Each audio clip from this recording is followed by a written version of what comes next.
It's the 300th episode of the M7 Innovation Brief, and we're teleporting into the future to discuss the apex of addiction, ambient computing, and the agent economy. Buckle up, this is going to be a special episode.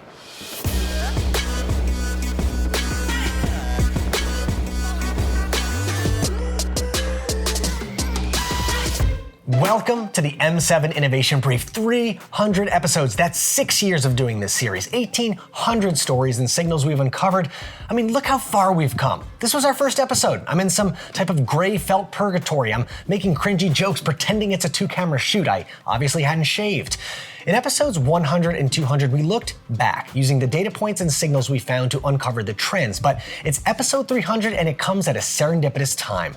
The last episode of the year before we embark on the back half of this decade. So while we're including a special M7 Innovation Brief report you can download that looks at past trends, for this video, I want us to look to the future and not just predict 2025.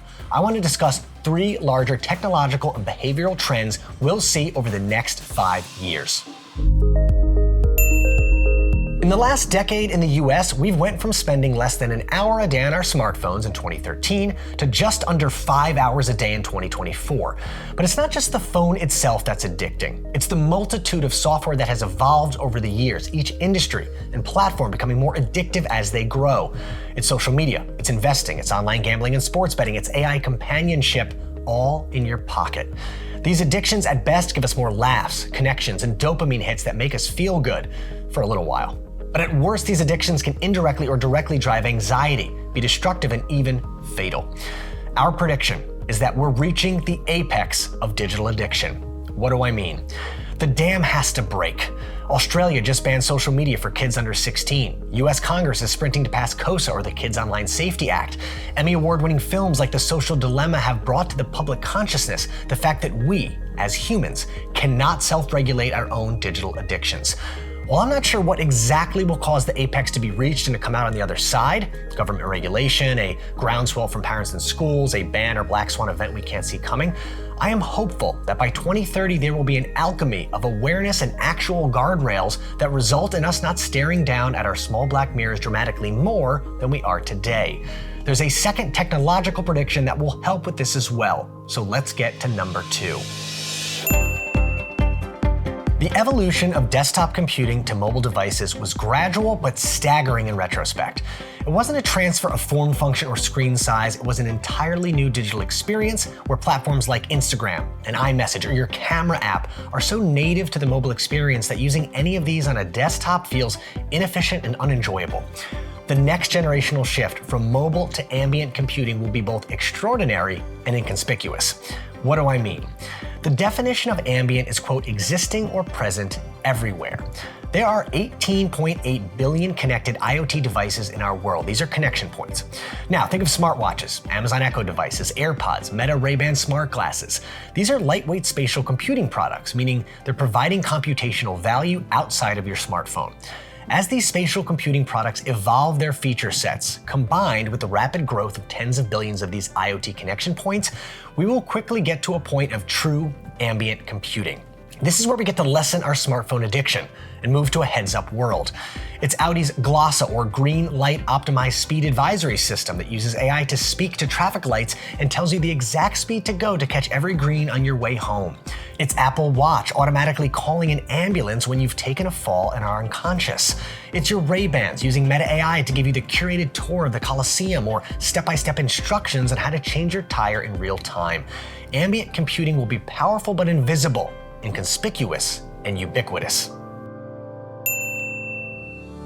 Our last prediction is about how AI will help usher in the agent economy over the next 5 years. AI today is everywhere. Every tech giant is shoving it into their products with grandiose promises of life-altering efficiencies. But for the masses, it's fun and lightly functional at best, and inaccurate and generally unreliable at its worst. But all of big tech are racing towards the same end goal, being your go-to AI assistant, your virtual concierge. Apple Intelligence, if they can ever figure it out, wants its Apps API to act as a mission control for your life. You never need to open Uber or Airbnb or Expedia because you could just ask Apple to book you a car, hotel, or flight. We're seeing glimpses of the agent economy break through. Perplexity, the AI-first search unicorn that's threatening Google's dominance, released a Buy with Pro feature.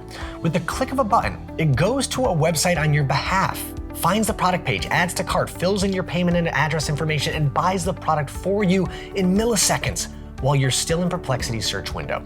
This may feel foreign in the US, but in the East, the agent economy is becoming commonplace. Our proprietary research report on digital trends in APAC showed AI agent usage exploding in the East. Taobao, a top shopping app in China, has an AI agent, Wenwen, which means ask in Mandarin, that's used by tens of millions of users daily to help them shop. We also found 54% of Gen Z in APAC use AI chatbots for online price comparisons. We're seeing the seeds of the agent economy be planted, and in the next 5 years, expect our menial day-to-day tasks to be delegated to AI. Booking that appointment, ordering flowers, buying that replacement part will be proactively pitched, approved, and executed with minimal effort from you. Which leads us to our close. What does the world look like in 5 years after the apex of addiction, ambient computing all around us, and the agent economy in full swing? I believe these three trends will come together and allow us to be more human, to live a more heads-up lifestyle, to connect in more meaningful and mindful ways, to let the technology and tedious tasks of our lives disperse from being our main focus. The secondhand effects? I believe AI and automation everywhere will increase the intrinsic value of every service and product crafted by human hands, an appreciation for those things that are anti-automation. And some will have a more symbiotic and balanced relationship with technology. Yes, we will be dependent, but not addicted. Controlled reliance over involuntary compulsion. I'll close with a quote from business professor John Culkin, who in 1967 aptly said, quote, "We shape our tools. Thereafter, our tools shape us." I believe the good news is we are shaping those tools of tomorrow today, and we can help dictate what they and we become. That's all the time that we have for the 300th episode of The Brief. Thank you for watching, and I'll see you early next year.